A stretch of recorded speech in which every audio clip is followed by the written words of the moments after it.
Volvemos a Diálogo Abierto, Maite, para hablar sobre estos 4 nuevos cursos que se incluyen en la currícula escolar.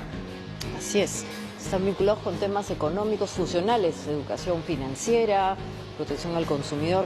Y para entender cómo es que finalmente se van a entregar en las escuelas estos contenidos, estamos con la señora Augusta Valle.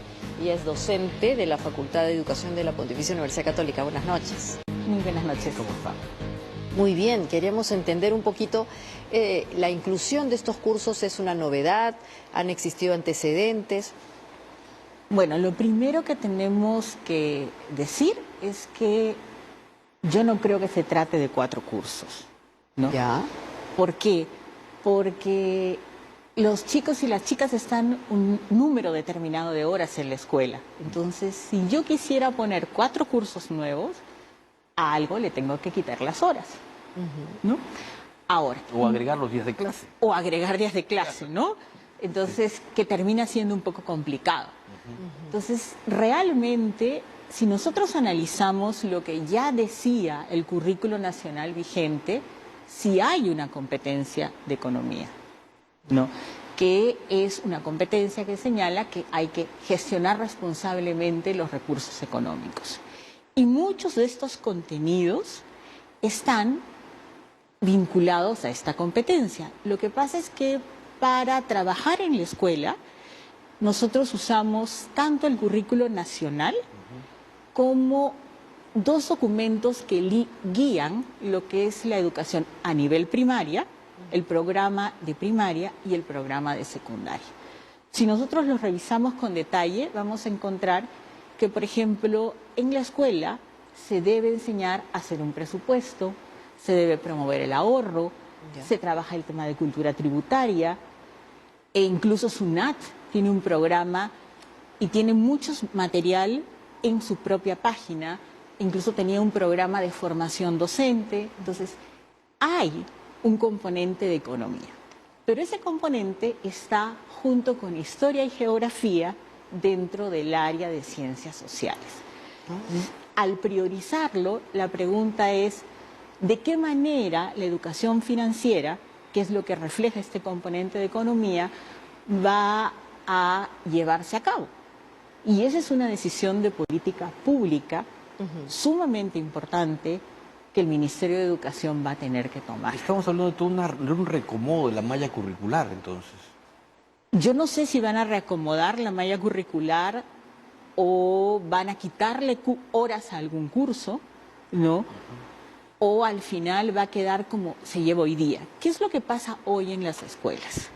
Como están historia, geografía y economía dentro del área de ciencias sociales, a muchos docentes el curso que más les gusta es historia.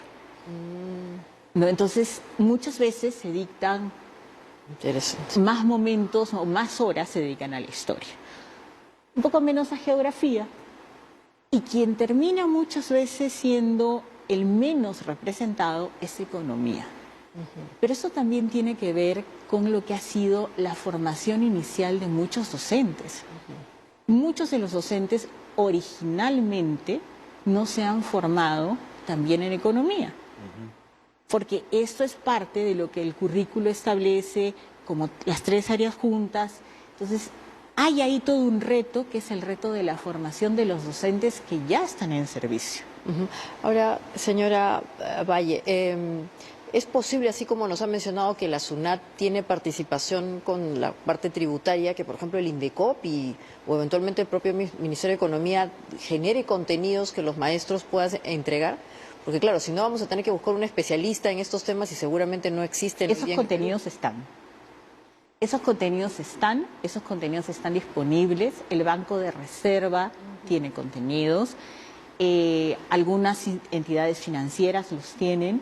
O sea, no es que son contenidos que no están. El problema está en qué queremos enseñar. ¿Por qué? Porque nosotros podemos enseñar economía enfocándonos solamente en definiciones. Y eso no va a funcionar. Así es. Si nosotros lo que queremos es tener ciudadanos formados, que sean capaces de, por ejemplo, tomar decisiones como consumidores claras, que es parte de lo que se señala, ¿no? si queremos tener ciudadanos que puedan entender, por ejemplo, cómo funciona el crédito, tenemos que buscar otra forma de formar. Claro, lo que pasa es que nuestra educación es muy conceptual, ¿no? Lo que nosotros aprendemos son conceptos, pero no vamos al hecho práctico.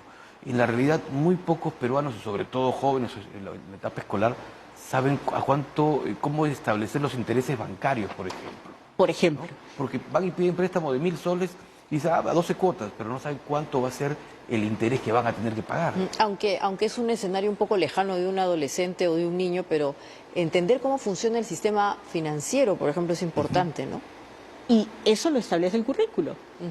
O sea, en el currículo nacional vigente hoy en día, por ejemplo, se tratan temas en la primaria tan importantes como de dónde viene el dinero. Porque en un niño pequeño, a muchos nos ha pasado, ¿no? Que uno le dice a su hijo, no, hijo, no tengo plata, y te contesta, saca del cajero. Porque no entiende la lógica que detrás de ese dinero hay una persona que está trabajando, que no es que el cajero te da dinero, sino que hay toda una lógica donde uno trabaja, guarda el dinero, el ahorro también. Y otro ejemplo claro es el tema de los derechos de los consumidores, que es, digamos, un hecho en que tiene más contacto desde muy pequeño uno. Es también sumamente importante porque en el Perú los consumidores no nos sentimos lo suficientemente poderosos para poder levantar la voz cuando no queremos consumir un producto, por ejemplo, porque no tiene una producción sostenible detrás o porque no satisface nuestras necesidades, ¿no? Pero todo eso está en el currículo actual. Entonces, si está en el currículo la inclusión, así digamos, más preponderante de estos cursos, ¿va a ayudar, no va a ayudar? ¿Dónde estaría el lado flaco de esta propuesta? En que no puedes, primero no deberían ser 4 cursos, o sea, es imposible, ¿no es cierto? En segundo lugar, que hay que pensar en qué lugar lo ponemos. Porque como decía hace un rato, si tú incluyes un curso, a otro curso le vas a quitar horas. Porque no es que, o como bien señalabas, ¿no? Entonces tenemos que darle un día más de clases a los estudiantes. Eso es lo que hay que pensar. Y esa es una decisión de política pública. La segunda decisión de política pública es la formación de los maestros. O sea, los maestros pueden sentir que, por ejemplo, los temas de trabajar presupuestos en clases son difíciles. ¿Cómo abordarlos? Ahora, pero ¿habrá que capacitar a los maestros sobre estas materias o incluir a profesionales de otras carreras diferentes a la educación? Yo creo que hay que capacitar a los maestros y ya hay experiencias. Cuando este currículo se empieza a ejecutar, antes de la pandemia, la DRELM, la Dirección Regional de Lima Metropolitana, hizo capacitaciones. Ahora también hay que ver otra cosa, ¿no? ¿Qué cosa se quiere con esta educación económica? Porque hay experiencias también inclinadas hacia lo que es el emprendedurismo. O sea, hay muchas maneras de entender la educación económica, no hay una sola. Entonces, por ejemplo, hay programas que llevan esta idea de hacer una empresa desde la escuela, algunos con mucho éxito. Entonces, ¿qué queremos? Esa es la pregunta central. No. Importante. Además de esto, en la medida en que hay contenidos, lo que habría que hacer es organizar la mejor entrega de estos contenidos, ¿no? Y que los maestros también tengan algún tipo de soporte, porque es interesante lo que ha mencionado. Si todos están juntos, el maestro va a tender a enseñar lo que le es más cómodo y lo que no maneja nunca aparecerá. O aquello que le parece más importante, porque el maestro es un profesional que toma decisiones, ¿no? Y el otro lado, el interés de los chicos, de los alumnos en estos cursos. ¿Cuánto puede justamente llamar la atención cuando lo que escucha uno entre los jóvenes es que mientras más cursos le genera más estrés? Bueno, yo sí creo que todo depende cómo se plantee, ¿no? Estoy recordando experiencias de educación financiera que están muy vinculadas con el proyecto de vida de los adolescentes. Y acá en nuestro país, por ejemplo en Cusco. Entonces, trabajan a partir de qué es lo que quiero yo en el futuro. Por ejemplo, quiero poner una agencia de turismo Y a partir de eso se trabaja todo lo que es la educación financiera, se aprende a hacer lo que es un presupuesto, se entienden los principales conceptos económicos, se entiende el crédito. Entonces, si se trabaja de la mano con lo que es el proyecto de vida del adolescente, por ejemplo, yo creo que podría generar un mayor interés en los estudiantes. Si se trabaja como definiciones, qué cosa es el PBI, defíneme la oferta y la demanda, eso va a perderse. Así es, muy interesante. Hace unos años atrás, Ricardo, el Grupo Apoyo sacó un librito que se llamaba Para entender la economía. Tal vez ese librito habría que pasárselos a los profesores otra vez.